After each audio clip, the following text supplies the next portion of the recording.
Let's meet another vet who's gotten real creative. After 4 years in the Navy serving abroad the USS Pearl Harbor, she's now a fashion designer, repurposing military uniforms into high-end couture.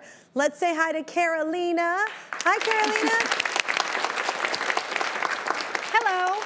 Oh my gosh, so I have to say this first. So my stylist actually was in the Coast Guard for years. And I was always like, wow, I was like, that was such a transition. Now you're in fashion, and she's so amazing at it. It was just so hard for me to wrap my head around, like, that being something that someone would jump to, like fashion, out of being, you know, in the armed forces. So what was your reason? How did that happen? Okay, so I moved to the United States when I was 18 years old, and I didn't speak English. So the first thing I did, I went to an adult school to learn English.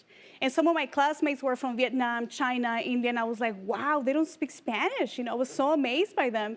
And one of my friends is like, hey, I'm in the Navy. You might want to, you know, give it a try and then go see the world. And I was like, I want to do that. Yeah. So I joined the Navy, served on board USS Pearl Harbor for 4 years on active duty, and I deployed 3 times during my time on active duty. And then once I got out, I joined the reserves, which I'm still serving. Yeah, thank you so much, by the way. And it was a mind-blowing experience going to the different countries, experiencing their traditions, their food. It's just been incredible. Yeah, to see the world. Yes. That's amazing. So you ended up doing a lot of sewing aboard, right? Like, how did that happen? Okay, so I'm the 4th generation of seamstresses in my family. So I used to see my mom sewing all the time, and my grandmothers as well. So when I joined the Navy, I was on the Pearl Harbor, and we had a sewing machine in the laundry room.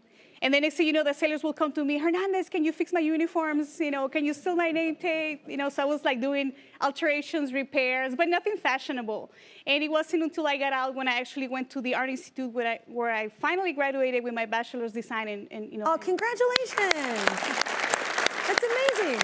And then eventually developed my brand, Veteran Couture. Oh my God, that's amazing. So tell us about your designs, because I've seen them and they're cool. You almost take like the uniform and you make it super fashionable, right? So I'm a very creative fashion designer, and I like combining, obviously, my creativity and also my military background and my experiences traveling overseas. Yeah. And in this specific collection, I designed, I named it Courage Collection, because I interview veterans who served in Vietnam in different eras, also active duty and reserves. And I wanted to design a collection that was meaningful. So I utilized all uniforms I used to wear back in Vietnam, like that tiger stripe, some of the digital camouflage fabrics. And I really wanted to bring it to life. And now it's amazing to see my fashion designs on board the Navy ship. So. Oh my God, it's the coolest photo shoots too. It's just, I love the whole backstory. You just never would have guessed that would have happened. Thank you so much, Carolina, for all that you're doing. It's so cool.